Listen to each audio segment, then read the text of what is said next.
Oh my god, English people are so awesome. No wonder the 5 awesome guys do so well. Seriously though, Rogue Blue Jay, whose real name I do not know because you didn't mention it in the video, you did a really good job, and that was, it was a surprise, because usually we know when people are filling in. So like when I saw the little icon and it wasn't Shelby, I was like, what the hell is this? But I was pleasantly surprised, and I am going to subscribe to your channel, and I recommend everyone else do the same. I will put the link over there in the sidebar again for anyone who may have overlooked it yesterday. And when I say yesterday, I mean 2 days ago, because I'm recording this right after watching that video, so according to my world clock, it is 9:45 by you right now, which means it is still Tuesday, which means you broke a rule, Shelby. I hold you accountable for this. Now, some of you may be thinking, but Eric, you guys did away with the posting time rule.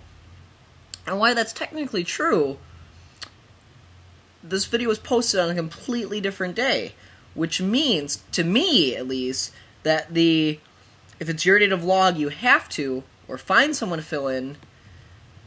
It means that rule's been broken, because no one actually will be posting a vlog on Wednesday, and there's 2 posted on Tuesday. So to me, that's still breaking a rule. So Shelby, you're still accountable. And a lot of rules have been broken since our last punishment on this channel.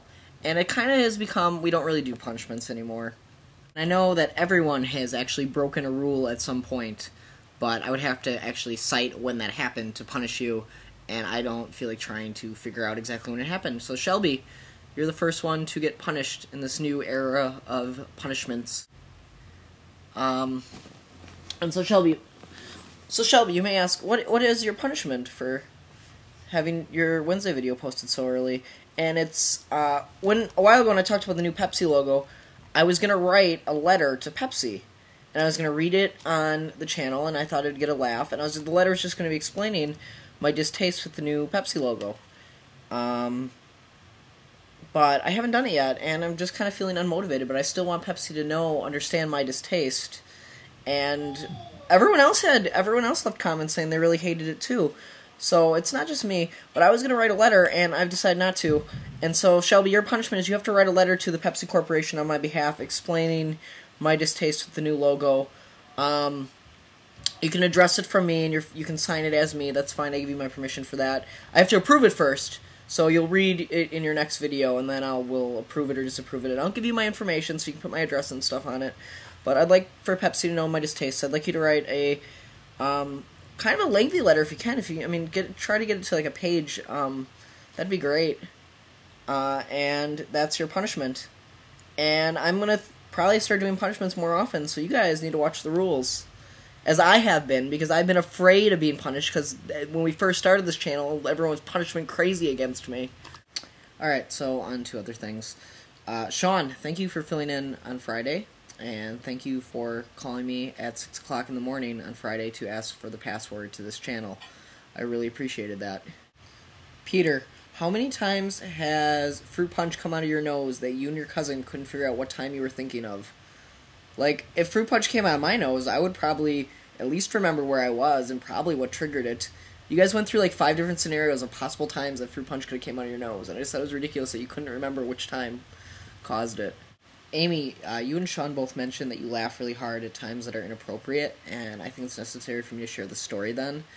I was at my friend Evan's funeral, and he died in Iraq, and they were listing like these medals or whatever that he had received, like Purple Heart, blah blah, and then they said Good Conduct Award, and my entire row, me and my friend Laura and her family, we all started laughing.